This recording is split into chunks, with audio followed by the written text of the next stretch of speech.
split, slap a more aggressive mid laner in there, change the shot calling a bit without high, and Golden Guardians are saying we're doubling down on the roster we had with just one shift. All right, talk goes so far, but it's your actions that's really going to show us which one of these teams will emerge superior here today. We're into Champion Select. Let's see how they want to start this one off. Renekton and Taric banned away by the Golden Guardians. The response from OpTic Gaming, that ever-present Talia ban, and the Zoe ban to go along with it. Yep, Talia I think is banned pretty much almost 100% of the time right now. It's universal. It's just such a strong jungler and flex pick as well. And the Aurelia, I think, is kind of the second most banned. That leaves Camille as another big one. I actually think Camille would not be a bad pick very early on for Golden Guardians. Lourlo plays it, Contractz plays it. It's a very good jungler on top of it. So we'll see what they end up going for here. As their first pick, there's a lot wide open, and we've seen a variety of things. I really like this lock-in of the Graves from Golden Guardians. We've seen both of these junglers play aggressive picks in the past. Akaadian shined back in the days of lethality jungling when he could play Rengar, and then even when it transitioned to Graves, he did so well. Denying that from him, as well as picking it up for Contractz, seems solid. The response from OpTic Gaming, going to be grabbing the Ornn and the Zhao. Yeah, like you said, even I think Akaadian was one of the first people to jump on Graves, even when he was like not in the NALCS. He was just playing it in solo queue. And so, yeah, good takeaway there. They get him the Zhao, which does do quite well into the Graves. The phase rush allows you to avoid him, run away if you want to, chase him down if you do get stronger than him. Yeah. And then the ultimate will negate him in team fights on top of it. Lock in for Golden Guardians. Going to be Brand now. We got to see a little bit of this earlier in Academy this week. We've also seen it a bit around the world. We saw it today in the Cloud9 clutch game. Yeah, and the Cloud9 clutch game earlier today. I was trying to go historically, like chronologically, Zirene. I'm trying to keep things in order here. Sorry. I'd just like to go in a different chronological start from most recent to go back. Okay, so we have similar chronological goals. They just happen to be... We'll meet in the middle. At opposite. Yeah, exactly. We'll meet in the middle, as all good duos do. It's all about the compromise, Zirene, and right now the Golden Guardians are also going to meet in the potential mid lane with the Lulu pick that we've seen a lot of mid these days. Yeah, and I have no idea, because people talk about like there's all these bruisers running around. There's also a lot of mages running around too. The Brand Lulu is potentially even a bottom lane of itself. And the Lulu doesn't have to be a mid laner. You don't have to like funnel resources into it. And so a lot of flex picks. And this is funny because I remember champion selects usually have one or two or maybe even three potential flex pick champions at a time. Was rare. Depending on the meta, right? Back in the day. And then you would ban out a lot of them. Or they'd be first pick. It's like, we got first pick Lulu. This can go two places. Now, there's just so many flex picks. The roles are all up in the air. And so the champion selects and the coach is kind of facilitating what people want to create a composition is so important. And remember, Golden Guardians had a new coach and Coach Tyler come in halfway through the split for them. And then Zabutin for OpTic Gaming stepped up as a coach who was a caster back in France this year when OpTic formed their team. So these guys on the stage, this is their second split here, and we're seeing how they craft these compositions for their teams and kind of get them all on the same page. Going into the second part of the bans, the Camille that you were potentially talking about as maybe a pick for Golden Guardians will now be a ban from Golden Guardians. The responses from OpTic Gaming, Aatrox and Singe, two of those top lane terrors, taken off the table. Yeah, I actually think those are two of the hardest to deal with top lane champions because they're strategies that are like Taric, Yi in the mid lane, right? And people have to kind of go towards it, and it changes what the other team wants to do. Singe does the same thing where he starts proxying waves over and over again, flanks your team. He has to kind of change the layout of how the other team plays, and then you play less of your own win condition when you're against Singe, and you try to make sure that you don't you try to like not play less of your own, and you try to make sure theirs doesn't come online, is I guess what I'm getting at there. So Singe changes everything, and I like the ban away as well as the Aatrox, which is very self-sustainable. Yeah, Aatrox is one of those champions that if left alone on an island, like you and I were actually talking earlier today about how the state of top lane can be more islandy than ever these days, especially if the jungler and mid are running around together and bot lane's doing their crazy bruiser kill lane thing. You don't want to be left alone versus Aatrox most of the time, and Braum now locked in on the side of OpTic Gaming. Taric banned away. Braum's one of those other big melee supports that shows up and can work with very little economy and just make things happen. And he is flexible. Like, yep. I don't think they'll do it on OpTic's side, but there is always the possibility that it's a super Zhao composition where Zhao will constantly farm mid and jungle and go back and forth, and the Braum just kind of sets it up. And Braum is really good in those compositions when you have somebody who has an auto attack reset. So Camille Braum, for Braum is the mid laner, Zhao Braum, where you have the Q to reset on both Zhao and Camille. And we'll see, because if OpTic Gaming lock in another champion that looks like it's a support here, then it would be a super jungle composition. OpTic have 8 seconds left to make that last pick. Golden Guardians picking up the Mundo and the Rakan for themselves, and Viktor will be the final choice here for OpTic Gaming. And honestly, I wouldn't expect to see the super gold funnel strategy from the side of OpTic Gaming, not with powerOfEvil being your mid laner. This guy who honestly had some incredible performances in Spring Split, who a lot of people were looking at saying this is the standout player on the side of OpTic Gaming. I would not expect you to put him on a support if you're the ones making the decisions on the side of OpTic. He'll be on the Viktor this time. Yeah, and this is a champion that he was even playing when it wasn't really meta with the fleet footwork and going through like Lichbane builds and experimenting with it. It's also a good champion to play into Lulu. You force out her ultimate very early on in fights with your burst, and then you do kind of have just the wave clear over her once you start getting your items. Viktor's actually quite good because the cost of Lost Chapter went up. And remember, Viktor's Hex Core didn't change in cost, so even though AP items got reworked and moved around, Viktor now actually backs at about the same time as most other mid laners do, sometimes a little earlier to get his first upgrade. And so he's in a pretty good spot. Yeah, for those who don't remember, that's actually what took Viktor away from his super meta top tier status, was when that item got nerfed, and his price point just felt so much worse compared to everyone else that wanted to build the Lost Chapters. So I really think that's a fantastic point and can't be understated in terms of what this champion will now be able to do as we head towards the Rift. For the final time today, Golden Guardians and OpTic Gaming, two squads that finished in a less fantastic place than they would have liked to in spring and want to change that with a win here today. And you said it really kindly, but these were the bottom two teams from spring. They come into summer saying, we have to change something. For Golden Guardians, it was the mid lane, the shot calling duties as well. And for OpTic, it was the bottom lane and the shot calling duties. So both teams are saying we needed a change in macro, as well as just a change on who's playing on the Rift. OpTic moving around as a 5-man unit into the river early on. Going to go for the invade here. Big and Arrow will be the first two that they see. Golden Guardians backing away from this one. They don't have everyone here, so there's no reason to take any kind of a fight. Mystic Shot's going to miss. Gleaming Quills will do the same. OpTic still continues moving forward. No fear here. Throws down the ward by the Raptor Pit just to get some of that deeper vision starting off. But it's the Golden Guardians who are saying, okay, fine, you want to go 5 men strong into our jungle? We'll just go into yours, set down some similar vision using Contractz and Lourlo. Yep, just trading sides and having the Braum Ezreal, even if you think back to MSI or even before that, this was a very potent composition where I think if teams had it, they said we're invading no matter what, because the Ezreal wants Klepto, wants to get Qs, even if it's just for the gold. So if you find anybody, it's a positive for you. Speaking of find somebody, Dhokla getting a little bit too close to that brush that unfortunately had a couple of people waiting for him. And Lourlo and Contractz can now walk themselves right back out towards that red buff that spawns at the perfect time for them, and they'll steal this one away. Should be no contest with Dhokla out of the picture. Does mean that Dhokla uses his potion. He's going to get to the lane with a little bit less HP, and that may make the matchup a little bit worse for him. Big and Arrow take a little bit of damage in passing there as they make their way through that tri-brush into the lane. Deftly and Matt couldn't take an extended trade because you're Brand versus an auto attacker, so you just go for the poke and back away, but hey, every little bit helps. Yeah, I do like the Braum here in terms of the composition because it makes it so that the Brand ultimate will just fizzle if it hits the Braum first, right?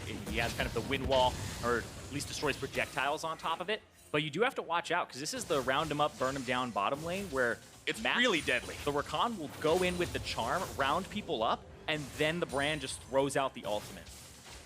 Brand can connect onto multiple targets using both the Pillar of Flame and Conflagration.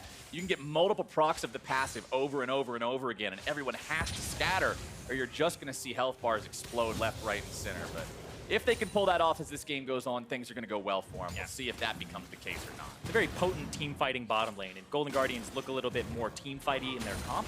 The question is their physical damage is mostly Contractz, whereas on the opposite side, they have a little bit more physical damage for OpTic, a little less magic damage, which is kind of what you want up against Mundo. We just saw a game where it was too much magic damage versus a Mundo, and they wouldn't be able to kill him. So we'll see what it looks like here when we get to the team fights, but I very much think so that Golden Guardians really want to have those fights around Brand and Rakan. Right, last game we saw a composition where the only physical damage was in Zhao.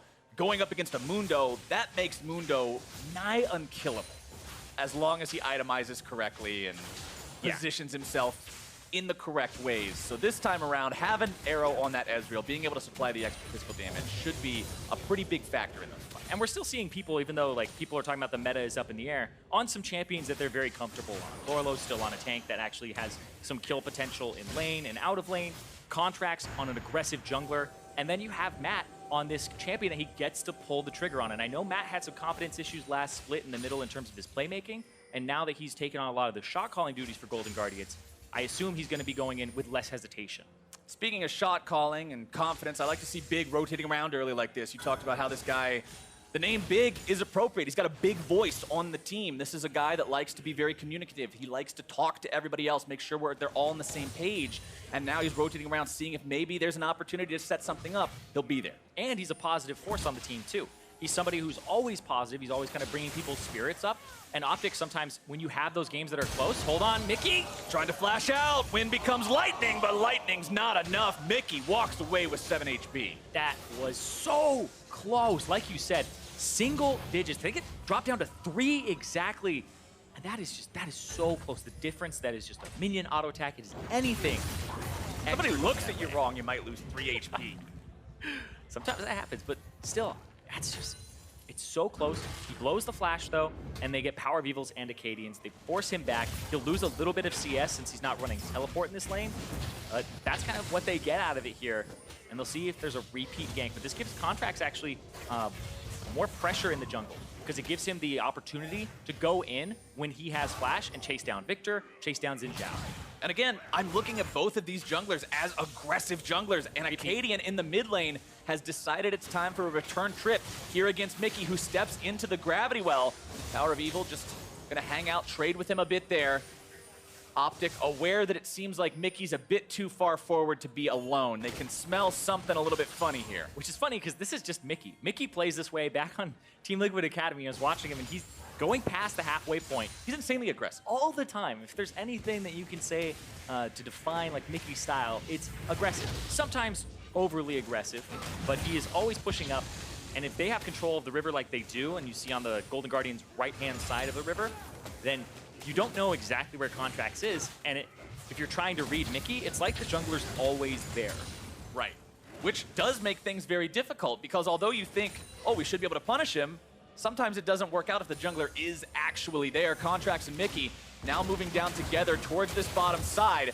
Big underneath the turret. Matt has to dash away, and Golden Guardians just aren't quite strong enough yet to make this collapse and this dive work. Yeah, no level 6s for Mickey. No level 6 there for Contractz either.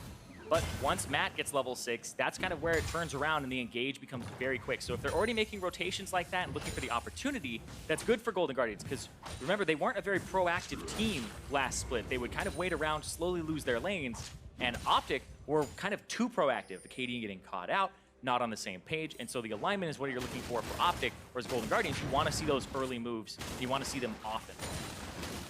Very even game we got here so far, Zirene. Both sides farming up about equally, but it looks like no flash on Mickey. Dhokla, who wants to set this play up here against Mickey, does manage to find the knockup. There's your follow-up, there's your ignite, your ulti comes through, and powerOfEvil shows him the power of Viktor, grabs the first blood for OpTic Gaming. And that's fantastic. Remember, Dhokla, he came in subbing in for Zig in the last split, in the middle of it when they started having some issues, and then boom, we're seeing him roam down from the top lane, affect the map, no longer that rookie status for him, and he's playing with the team and sets powerOfEvil up, because that was the flash that was blown where Mickey got away with 3 HP.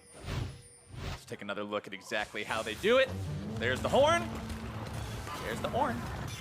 Oh, that's a strike right there. Just lines it up, knocks him down, and then it's just an easy follow-up there from powerOfEvil.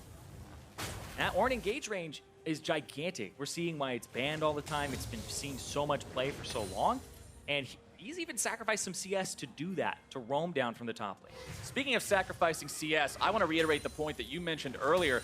No teleport on Mickey means every single time they gank him, they set him behind, they shove these waves up, he is losing his economy. 42 CS to 57. Now as powerOfEvil gets back into lane, that's going to become even worse. He's about 20 farm behind at 7 minutes. Yeah, and he spent his money on boots to get him back to lane a little bit faster, you know, skitter around a little bit quicker, but still, it's not going to be enough here to really help him too much in this lane.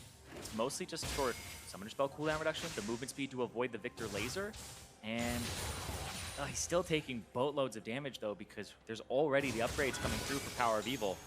And if OpTic have decided playing around PoE seems like a really good strategy because it was something that was very close to working for them multiple times in the last split, then that's very scary when you're going up against OpTic as a mid laner, especially a new mid laner on a team that's all the same except for you. Getting them to play around you can be hard. Contractz deciding that this is a good time to head for the Earth Drake, but he will decide to call away from that one. You can see that Akaadian was very close. Didn't actually go in and check it, but Contractz just not thinking that it's a safe enough bet to go with. The worst thing you could possibly do at that point is end up going for that. Akaadian happens to walk by, picks up 300 gold as well as a free neutral objective. I can understand Contractz' hesitation on that one, wanting to back himself out, make more of a sure thing later on. And for Contractz, remember, this is still a player who switched over to Golden Guardians after being on Cloud9, which was a more successful team than Golden Guardians was last split, was a player who doesn't have a ton of experience in the LCS just yet, and is a player who is still looking to prove himself as one of the big guys, one of the guys who can compete with everybody, right? He's a really young guy too. So I like seeing that type of judgment. I like seeing that extra thought being put into what he's doing and making sure that he's not putting himself in a bad spot that might cost us. I believe he is the youngest player in the NALCS, with Mike Young being second youngest. So, and young is in his name. So if you're younger than that guy, you're young. You're real young. I gotcha. But Contractz, like you said, he has been around for a while now. He doesn't have that rookie status. Now up against Akaadian. Akaadian gonna take a little bit of damage there. Has to back himself away. Flash over the wall and a nice ultimate. That was perfect. That stops the damage from the Graves ultimate. That stops the follow through there from Mickey as well. Beautifully done to avoid dying. For anybody that doesn't know, remember the Zhao ultimate. As long as you have that whirlwind around you, no champion who stands outside the whirlwind can damage you with anything. So Graves' ultimate comes through, but it won't quite do the job. Let's take another look at this fight here. Gets the two autos off. Contractz reloads, goes for the shots, but then, whew, nope, no damage. Yeah, that's, I believe it's called Awareness is the name of Is the that actual, the name of it? The buff, the yeah. buff or the buff that that you get? Yeah, he gets increased awareness. So, well, he was very aware that there was a big old bullet coming after his back, and he had to make sure he got himself out of it somehow. Good play there from Akaadian staying alive. Good play from Contractz to know he could win that fight. And now OpTic just bottom side, going to keep farming up. They are a little bit behind in terms of that CS. 105 on the Brand versus 96 on the Ezreal. But remember, there is 17 on the Braum, so there's still 96 on the Ezreal. Yeah, and I like that a lot. Dhokla gonna roam down again and look for Mickey, who just blew his flash. So Mickey's like out of there. He's like, I can't even be on the same screen as this guy. There's 4 people from OpTic trying to pick on the new mid laner from Golden Guardians. They just all are in attendance. They're just daring Golden Guardians. They say, okay, gank PoE, go for it. We welcome it. Everybody's like even 20 CS down on the top side here. He will gain some of that back. Dhokla will, because there's a minion wave, but it's mostly just like PoE. They're funneling a lot into him here in terms of just people showing up to his lane. Mickey, when every time he blows flash like he did there aggressively to try to get Akaadian, you're going to have the Ornn ultimate come your way. And I think on the flip side here, what Golden Guardians want to do is they finally hit some power spikes. Deftly, level 9 or level 8 has the ultimate already. Matt has the ultimate too, but they're not going to pull the trigger on this bottom lane just because it's so easy for the Braum to go ahead and stop the pyroclasm. Right. So one bounce hits him, and as long as nothing else has hit him first, everything just stops there. Yeah, so wait for team fights. Try to like mix up the map a little bit. Maybe engage on somebody who doesn't have flash after you've blown it mid lane or in the jungle. So I don't think you constantly kind of bash your head against the bottom lane here as the side of Golden Guardians, and you want to find a way to maybe fight around that dragon. Definitely does go ahead and expend the TP to get back to bottom lane, catch that wave as it collides with the turret. You'll see Contractz also picking up his red buff as well as that level 9. Akaadian still level 8 here on the Zhao. 1 kill between the two teams at 12 minutes. Considerably a slower game than what we saw in our last one. powerOfEvil now with a multi-upgraded Hex Core. Has himself that upgraded laser, makes it so he can clear the waves that much more effectively, and that's one of the things that you brought up earlier, how effective he'll be able to shove this Lulu in. Yeah, and so you can just constantly shove for wave clear. He's going to go for the mid turret, but Mickey, Akaadian is on him right now, and Golden Guardians, they're trying to look for a fight around this Drake to potentially set up, their pyroclasm composition, but they're losing mid lane pressure here.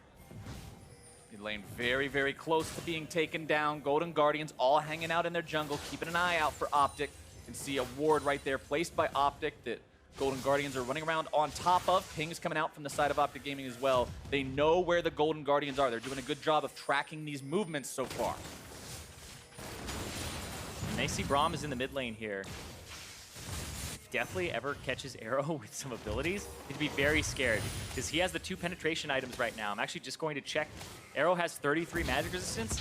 Deftly has 33 magic penetration. So he actually does do true damage to him.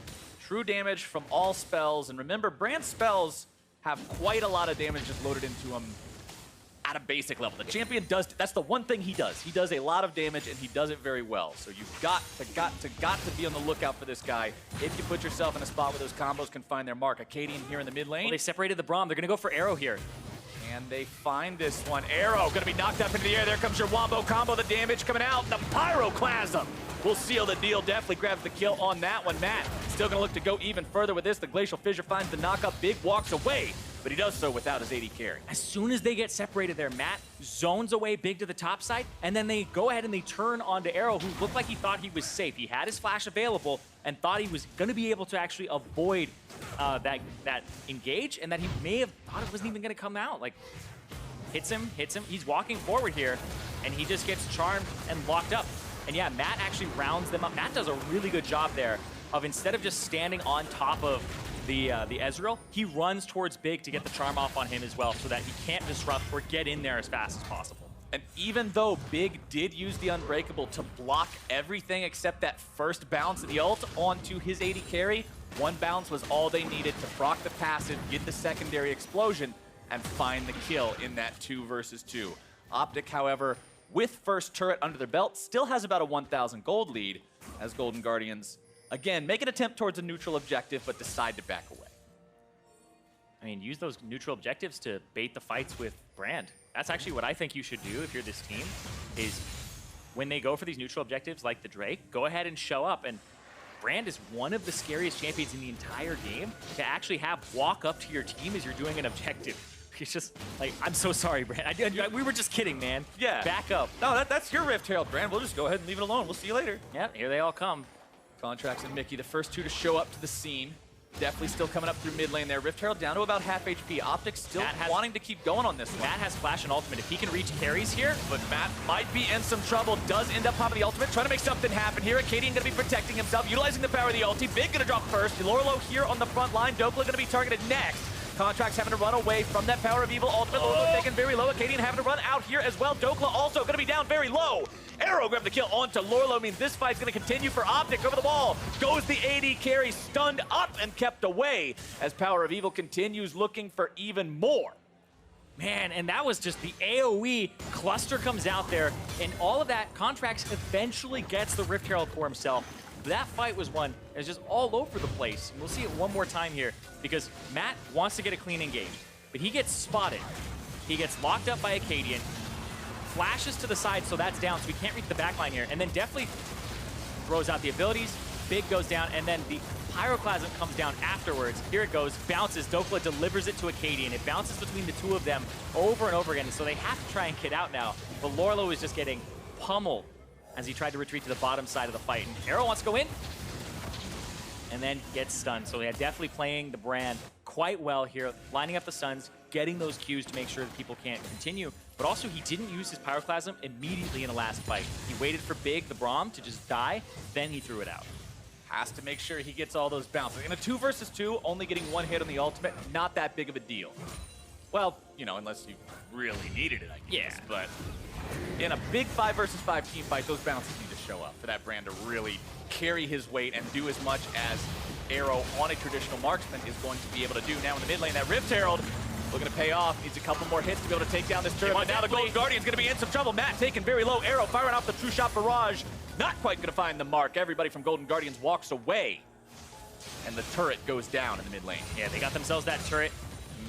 Seems like Shelly's still up. She's going to die, though, in just a second here. And now Mountain Drake?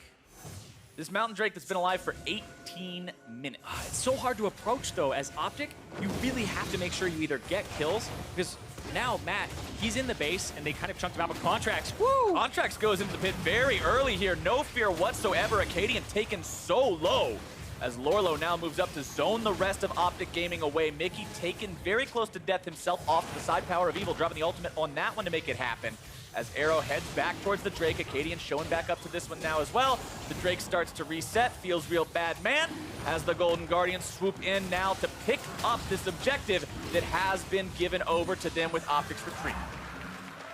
And like I was saying, it's just so hard to go for these objectives when a Brand and a Rakan exist on the same team.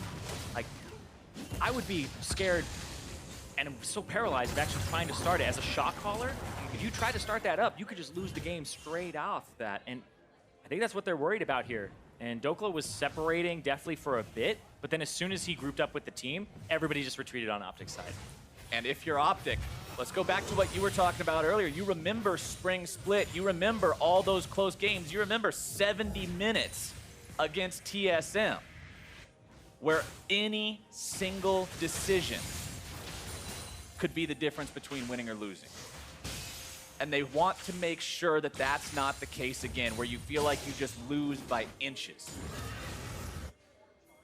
Playing well against this combination will be important, more and more so as this game goes on. We're about to crest the 20-minute point, so Baron's going to be live. That's another big fear point if you're up against a Brand Rakan combo that you're going to have to play around on the side of OpTic. And for Golden Guardians, this is another big thing like you were talking about, neutral objectives. These are a great way to force plays when you have these types of champions. Because when you look at the engage that's available to OpTic, they have the Ornn, they have the Braum, they have lots of ways to start these fights off or protect from engages. And Golden Guardians, they have to find a way to get the Unbreakable out of big and then have the fight start. So Matt is kind of their primary engage, and that's really it. Like, there's some pick where you could run Lourlo into the composition. It's not very effective. You want the Mundo to kind of... Okay, I don't count walking at somebody menacingly as an engage. Yeah, you got to get in there with something. It's a soft engage, I guess. I mean, I guess I engage all the time on every champion. Like, even my marksman, I'm in charge of the hard engage. Walk at them menacingly. Grimace at them. Yeah. But definitely they want to have that. They want to have that Unbreakable down from big, and then they want the fight to start. And Matt is kind of the one in charge of rounding everybody up, like I've said before. But having the objective kind of do the work for you and bring them towards you, or have them all grouped up, that's just the bonus. That's kind of using the map to your advantage and using this kind of the layout of Summoner's Rift. Last game you pointed out to me, Zirene, 18 kills before 20 minutes. This game, 21 minutes in, 2 kills each side. A much slower paced game. Both sides being very careful, very methodical about how they want to approach this. And honestly, considering we prefaced this game talking about how these were the 2 lowest ranked teams from last split. These are the 2 teams that then have the most to prove, saying, yeah, we are competitors. We can be here and make sure that we're going back and forth, trading blow for blow with the best of them. That's what you've got to do. You can't go completely crazy. You've got to make sure that you have these things planned out well. You've got to make sure that you're thinking through these decisions and not putting yourself in a spot where you go back and say, oh, we made that call. That's why we lost. Yeah, but I do think it's important to make a call that loses you the game instead of have the enemy make a call that loses you the game. Because then you can retro that, and instead of saying, oh man, they threw the game, I don't know how we actually improve off that, you instead are able to say, well, we messed up here slightly, here's how we adjusted. You can see right there, Matt tried to use both Flash and Ultimate to go in after these guys, but they did not succeed. This is now OpTic's chance for a counterattack. The wombo in that combo for the Golden Guardians bottom lane is no longer there. And OpTic, likely realizing that, are looking for a window to punish. And that means they gotta deny Baron vision. I don't think they have any more sweepers available. They have some control wards, but there's still vision inside the Baron pit. Try to push up, get that top lane turret, and open up kind of the top side jungle. Golden Guardians blue side jungle, and there's the Ornn ultimate. Comes through, Mickey trying to get away from this one. Has to pop the flash to do it, still has wild growth available. Meanwhile, OpTic also take down the top lane tier 1, so they're making things happen in 2 different lanes at once here. Yeah, but they got the flash from Mickey, they got the flash from Matt, so Matt's engage won't be as potent, and Mickey's, he's gonna be somebody that they've been throwing Ornn ultimates at him over and over again. They're gonna be something that he has to watch out for. There are CS differences of 20, 20, and 20 in the top lane jungle and bottom lane comparisons. there is a CS difference of 50 to 60, depending on which wave PoE happens to be catching at the time, in the mid lane. powerOfEvil is up 2,000 gold. He accounts for 80% of the team's gold lead over his lane opponent for the side of OpTic Gaming. The amount of attention they've been giving him, I'm not surprised by it. Again, he has had incredible performances in the past. They know he's got the star power to be the player that carries this game, and they're investing so much into that this game. Yeah, I think of the game where he was popping off on Syndra last split at the end of it in spring, and then they still didn't win that game. It was like, what is going on? How did they not win that game? And OpTic, they're trying, and you can see, hold on, Matt. It's Matt going in, able to find the catch out onto Big, and they take him down. That is 1-for-0, going the way of the Golden Guardians. And now, Lourlo on the bottom side looked like he actually got chunked out simultaneously, and he's just ulting and healing back up. But now having the Braum down, I feel like this is a prime time to actually just position Jockey for Baron and potentially use Deftly's ultimate. Nobody's going to be able to block it. I think this is a great time to do so, but Lourlo's going to push onto that turret. It's almost dead, and he has that banner going for him. So Mundo E reset, get that extra AD. Dhokla has no mana. I think you might be able to train him down here. Dhokla trying to walk away, realizes there's nothing left to fight in this one, does have to back out from that. Lourlo doing a good job picking up that objective, keeping this game as close as ever. 1,000 gold apart, 25 minutes in. Drake just now spawning. I mean, it's Ocean Drake #1 at 25 minutes. The relative value of this compared to almost any sort of risk associated with it is low. But right now, it appears to be pretty free for the Golden Guardians, so Lourlo and Contractz will move in and sweep that one up. And just full Contractz, Lourlo to the bottom side. And now Deftly's going to go up top, clear that. And like you said, that's the second Drake, and the next one showing up is a Infernal. Oh, baby. And that will be the last one that spawns before Elder. It'll spawn 31 minutes in. Anything after 35 would then be the Elder Drake. But most games these days, Zirene, are not going to the point where you ever get to even think about the Elder Drake. So much League of Legends is played so quickly now because once a team gets a lead, they just start running away with it. The snowball is insane. In this game, I wonder if that's going to happen. Because if the brand starts getting ahead, there's still ways to shut it down, but these teams are playing really slow and kind of risk-averse, I would say. Potentially like overly risk-averse because they've just been trading Baron Vision back and forth. And there was a pick onto Big there. They got the bottom turret on the side of Golden Guardians, and they still didn't start up the Baron or even look at it or deny Vision and potentially just tax the wards of OpTic. Instead, they went for wave shoves and resets, and now they're trying to go after Deftly, and they get his flash. Flash from Deftly, but it comes at the cost of the ultimates of both powerOfEvil and Dhokla. So OpTic Gaming will not be looking for any kind of a fight until those are back up. But once they are, they'll still have a couple minutes without Deftly being able to escape like that. Yeah, you have like 60 seconds on those cooldowns for them. And then on the opposite side, you have 4+ minutes. It's 80 for powerOfEvil. I actually thought it was way more than that, but no. Yeah. You're right. They're gonna have like. I said they're gonna be. All right. My bad. But now they're going after Dhokla. They're gonna take him right back with a blast cone. Having to try to walk away from that one. Gravity Well buying him some time, trying to make a defensive position, and it's Dhokla going down. 1-for-0 so far. Akaadian there in the middle, gonna be blocking it away with that awareness. As Matt is saved by the Wild Growth. Golden Guardians disengaging this one. True Shot Barrage comes out, grazes him on the back as he walks away. Close but no cigar. They're out of there. OpTic still looking to maybe find something else. It's Lourlo who finds himself knocked up into the air as the Glacial Fissure comes through. Akaadian, got to be careful. No ultimate available to block the damage here anymore. powerOfEvil looking to run these guys down. Throws out the Death Ray. Another Gravity Well placed to prevent them from trying to turn this one back around. Matt trying to run, does escape the second part of the laser, and OpTic can't get a revenge kill. Yeah, even though Dhokla goes down and they keep chasing, they're very close to finishing off some members of Golden Guardians. I guess this is where the Ocean Drake will do a bit of work here and make it so that they can potentially still contest the Baron or stay out on the map and not have to reset on the side of Golden Guardians. And I like this. The Rylai's has now come through for Deftly. So even though he's not throwing out the ultimate, he's contributing so much to these fights where he is throwing down his E, his Q, and his W to make sure that people are slowed and then they bunch up a little bit heavier.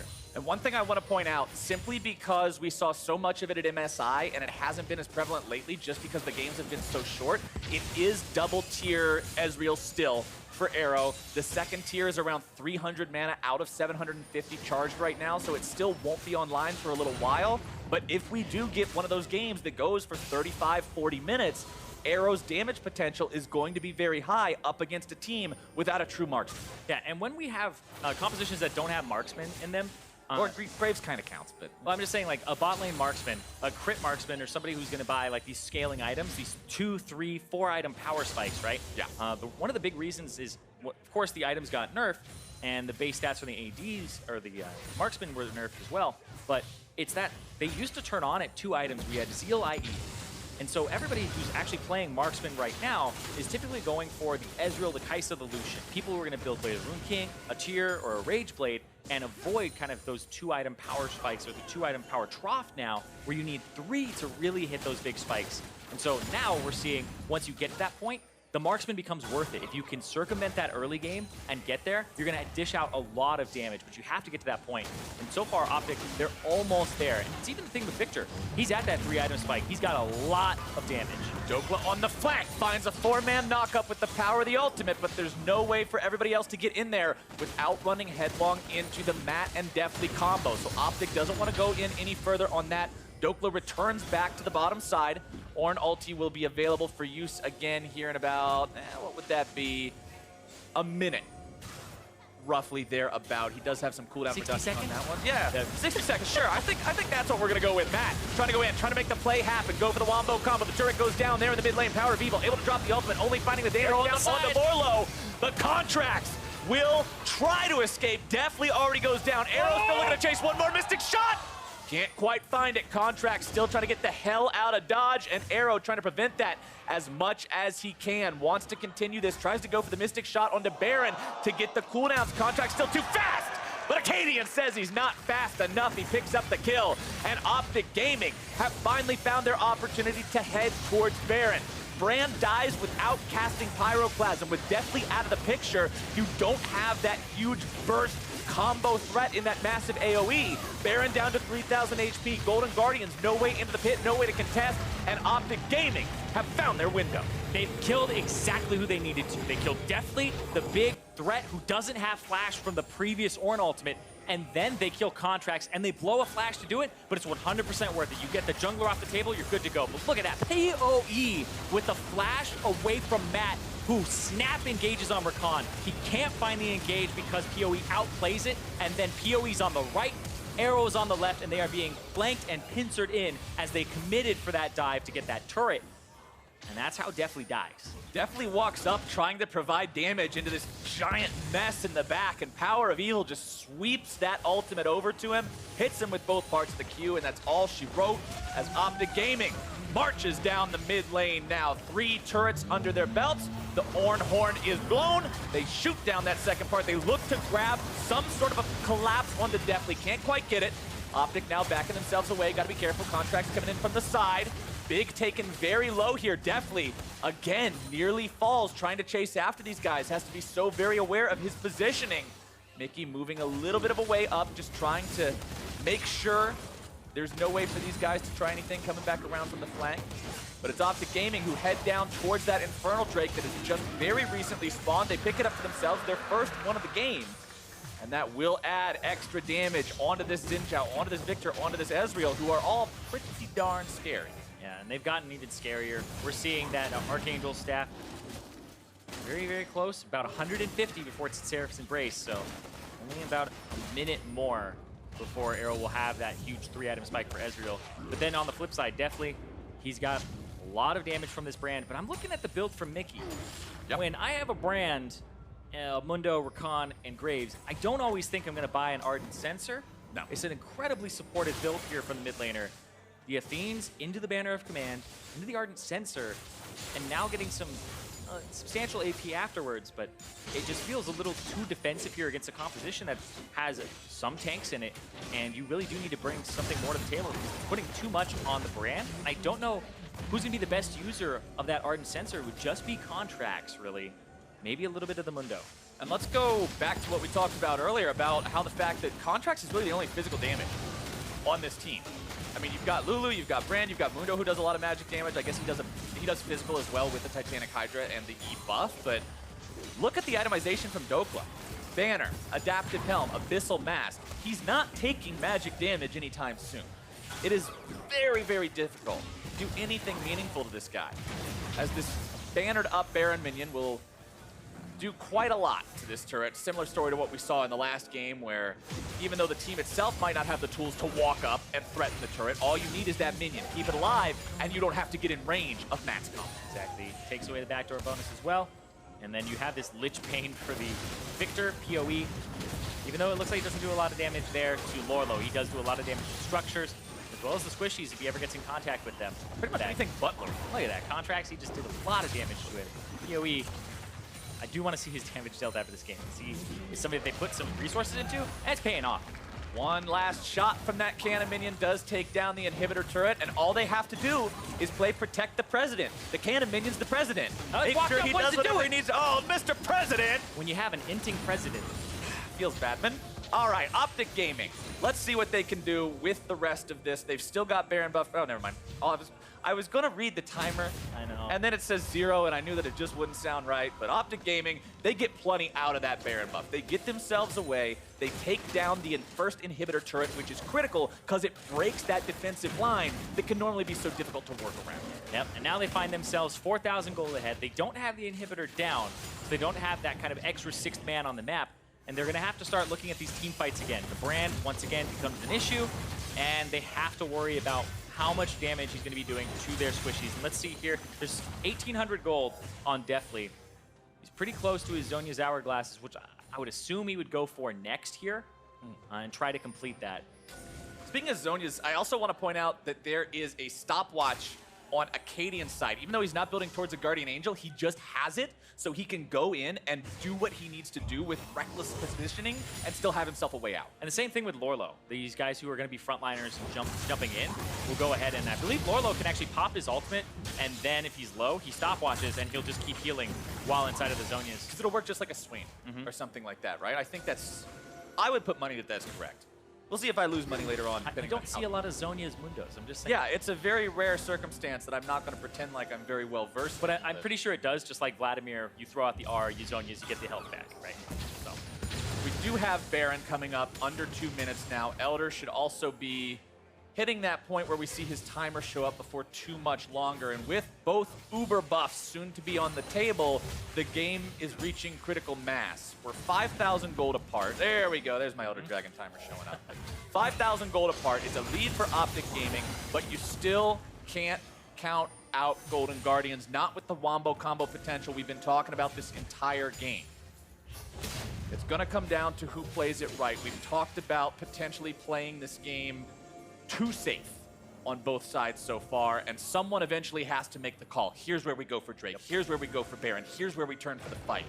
And depending on who calls that right, that could decide the entirety of this, what has been longer than average game. And you're talking about the shot calling here. Both these teams made shot calling adjustments. Golden Guardians swapped out High for Mickey. Matt has apparently taken over a lot of the duties. And then Big on the side of OpTic has been somebody who's kind of stepped into those shoes, kept the morale up. And I'm also looking at both these supports because one of them, Matt, is in charge of the engage. He's in charge of the roundup so that you can have Deftly get off the perfect ultimate. And Big is in charge of positioning in a way where Deftly can't have that devastating teamfight impact. So I am watching both of these guys intently, one for the offense on Matt and one for the defense on Big. It is a direct contest. Not just the fact that, hey, we happen to be on opposing teams, but I am explicitly trying to stop your goal is Big's mission statement towards Matt right now. OpTic playing towards the bottom side here. Baron 15 seconds away. Elder 30 seconds away. Dhokla pushing out that bottom lane, getting a big wave, marching towards that inhibitor. And remember, this is the lane that does not have the turret to protect it. If OpTic can keep that wave pushing, buy enough time, keep Golden Guardians here, all of a sudden you have this big threat, and Golden Guardians are put in a really rough spot. Yeah, and there's a bannered up minion in that bottom side cannon, but hold on, there's the engage! Fight's already going off. Matt looking to go in, able to try to find that Wombo combo, already taken down. powerOfEvil goes on a killing spree, and Lourlo's tanky, but not tanky enough. Arrow grabs the kill, and it's 3-for-0 going the way of OpTic Gaming. Surely this will be the end of the game. powerOfEvil trying to run down Mickey. The flash from Akaadian to look to follow this one up. He will be slowed down, but OpTic has no need to head for either of those big buffs. They have a massive wave in the bottom side. The teleport is going to be used on top of the banner minion as well as one of his little buddies.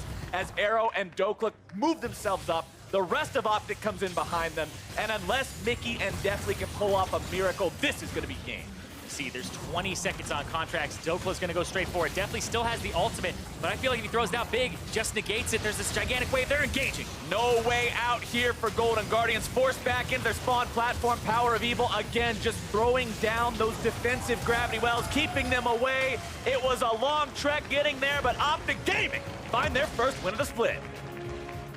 38.5 minutes. They take down the Golden Guardians, and PoE, you can see the smile on his face there. He definitely had a fantastic game. They were able to punish Mickey, the newest member of Golden Guardians, and had a very, kind of, I would say, easy time throughout that mid-game where they didn't really have to pull the trigger on anything. I just took a look at the damage. Woo! It is overwhelmingly in favor of PoE. Yeah, that ain't even close. That is an incredible amount of work being put in from this mid laner that we talked throughout the game, and I want to talk about it again, just how much they invested in him. You saw multiple different times, 2, even 3 other players just hanging around the mid lane as he pushed up, making sure there was nothing they could do to him, constantly blowing Mickey's flash, making Mickey afraid to do anything against powerOfEvil. This player that normally plays so aggressively was stuck under turret for quite a long time. Yeah, making sure that he was kind of a non-factor. And then when he built defensive, he wasn't going to be a large contributor in these fights. And so they really only had to worry about 1 or 2 threats on the side of Golden Guardians, able to make sure that Deftly can't get into that backline, make sure that he can't access that damage onto those hard carries. And PoE, I definitely think, had a fantastic game to start off the season. It looks like he hasn't missed any beats coming over from spring.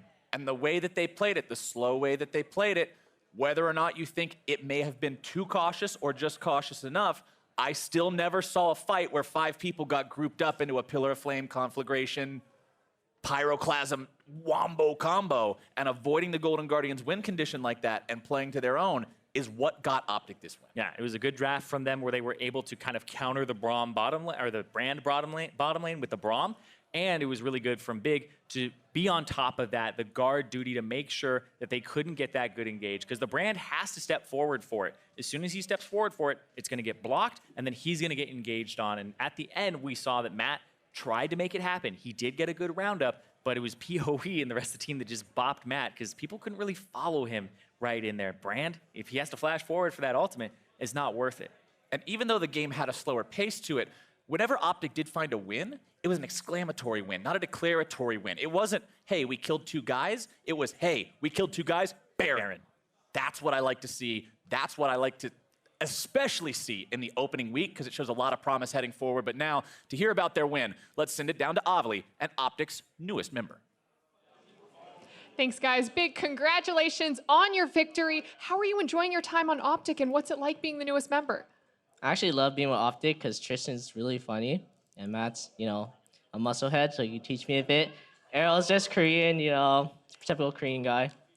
And Dhokla, he's just there. How about team morale? How are you fitting in with all the other members? I think we actually mesh a lot pretty well. Like, Errol's really nice. He always tries to interact with me, only, of course. Tristan, he just interacts with everyone. Matt, musclehead. Dhokla just stands there. Well, the last time we saw you, you were the ball of sunshine on Team Dignitas. So what have you been up to since then? I actually have been doing nothing. I've just been playing like RuneScape while searching for a team, and here I am. Do your RuneScape skills translate over to League pretty well? Yeah, I just click once, and then that's all. Great. Well, now that you're back in the competitive League of Legends scene, what are you hoping to accomplish? Well, I hope that I can prove I'm not like a 10th-tier support guy. Like, I'm actually a top tier, and that's about it. Well, good. Here's hoping that you're able to prove yourself in the future. Congratulations again on your victory. And for more on this game, let's hear from the State Farm Analyst Desk. Thank you very much, Avli. Big looking to secure, or rather cement himself as a top-tier support. And again, in kind of the world of the craziness that is the current meta, at least typically the supports are still playing support champions.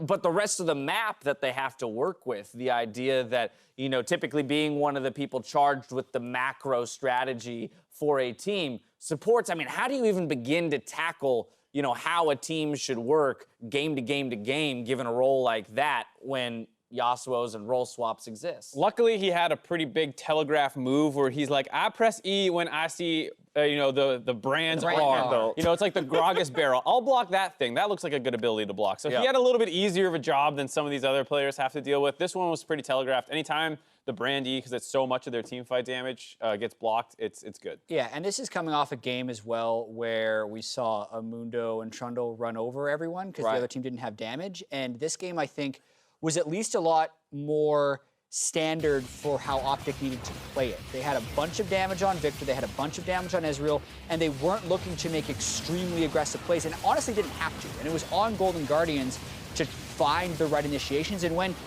you could minimize losses in the way OpTic did, where they would usually just lose the Braum, who had blocked the Brand ultimate, so the rest of his team was generally healthy. It worked out pretty well for them and pretty well for Viktor. Yeah, I mean, minus the one-shot potential that kind of combo has with the Brand, the straight team fighting front to back should favor the standard team comp, and I think you kind of saw that over the course of the game. That scaling advantage took over. You factor in the fact powerOfEvil had a great laning phase versus Mickey, shut him down really hard. There was no explosive fighting around the bot lane where they're getting run over, and so a slow game pretty much favors this team comp. And that right there, you had Deftly not drop his ult on the initial engage, which was smart because the Braum had the shield up, but then you have to drop it there. Just running away without your ultimate is a completely lost team fight. You have to drop it. And man, that is rough, actually, seeing a Mundo be the highest damage on the team when a Brand is in the mix, right? Yeah. And again, it kind of speaks to both what OpTic did to shut down that Brand in the team fight phase so that he can't get those big AoE ultimates out and really rack up the damage. I mean, it speaks well to what OpTic's done and maybe to some degree the execution or maybe not drafting the tools they need to enable the Brand. And that's where I want to point to that mid lane. You got Mickey, first game in the North American LCS. Coin flip Mickey. He comes in on Lulu with no traditional ADC to play behind. Graves is his best option. I mean, one, what do we think about the pick? Two, how do we feel about the fact that he, in a sense, hard lost the lane against the Viktor?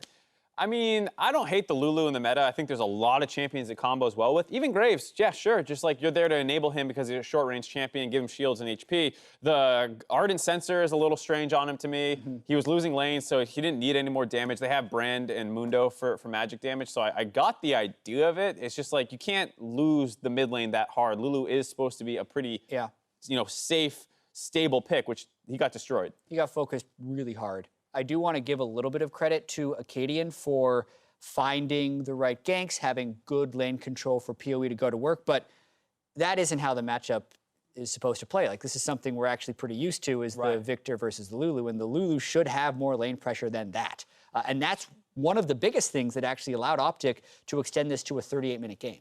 Yep, 38 minutes, as you mentioned, typically then when you're looking at the more traditional comp, the one that can fight front to back will be the one that comes away with the victory. That's exactly what OpTic did. Let's remember that these were two of our lower ranked teams at the end of the season. And so, of course, picking up that early win going to be a very nice boost to the morale for OpTic.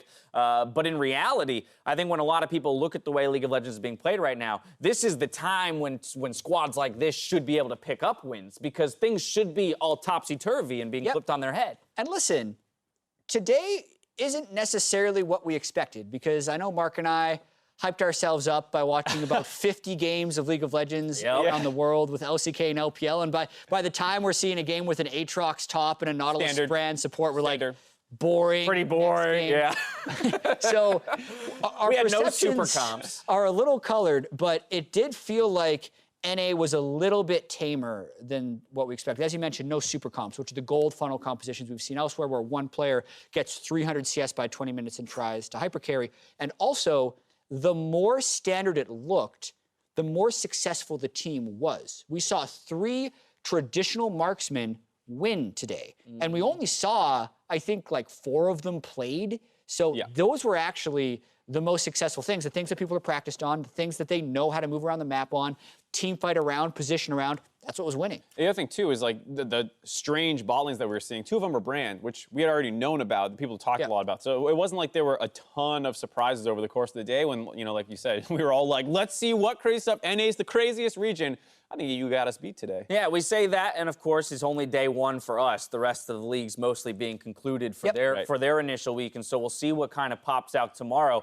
I mean, just by virtue of the number of unique champions played across the world, I like to believe that there's still a lot left to be seen or discovered here in North America. And I think that'll be the next question, right? Is which teams continue to push the envelope in terms of ingenuity and creativity, and which teams see those win records of the standard compositions and say, well, maybe we just go back to that while everyone else is messing around with this, with all this other stuff. I think it makes sense for some teams. Like OpTic doesn't have the players that scream like, we're gonna go crazy here. And like, so I understand for them, the Viktor straight up PoE's play style. That makes a lot of sense. Echo Fox, I don't expect them to calm down at all. Like, that looked like you heard Huni kind of bragging like, this is the tip of the iceberg. Like, get ready for my champ pool. It's gonna be crazy. Well, so then let me ask you this, just very specifically on that point, Huni. You mentioned we could see him in 4 different roles, quite possibly. Like, what are the kinds of champions that we would see him on in those 4 different roles? Like, if he were to go mid lane, what champion do you see Huni playing in the mid lane? Is it just an Aurelia? Yes. Okay. He could definitely play Aurelia in the mid lane. He could play Yasuo in the mid lane if he really wanted to.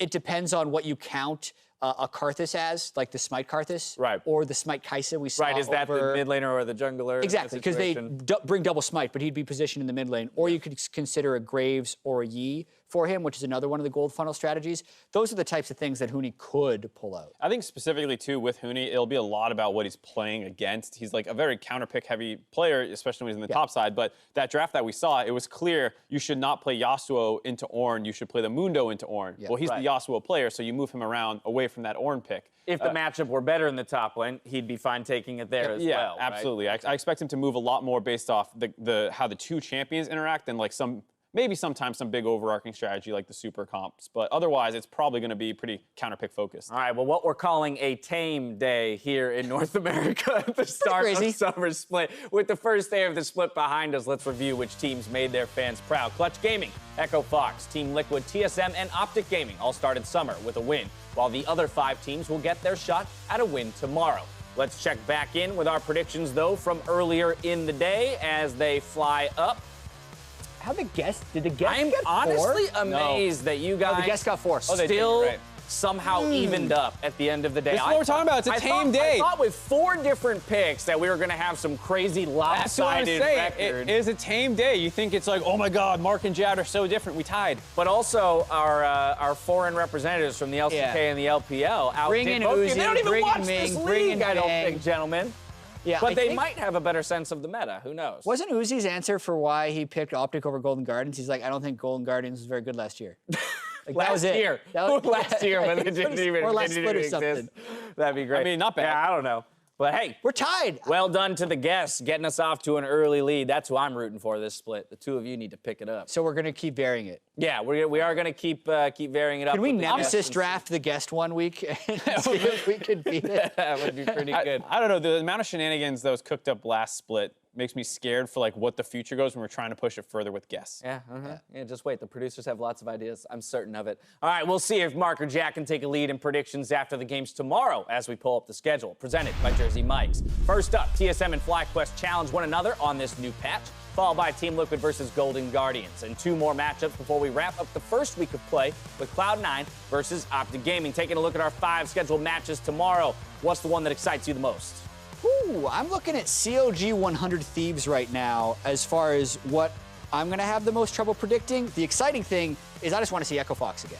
Yeah. I want to see where Hootie goes. I want to see what team comes through. I think it's really interesting, too, because Clutch also was one of those teams picking a non-standard bot lane. They had the Vladimir down there. Paulo said he struggled a little bit with it, but it's the kind of thing where you can hopefully see some confidence and they stick with that, and then that means both teams, because we know Echo Fox is probably going to do some crazy stuff. That should be a really interesting game. All right, there you have it, ladies and gentlemen. Now for myself, the casters, and the entire live broadcast crew, thank you for watching, and we'll see you tomorrow for more of the NALCS. Good night.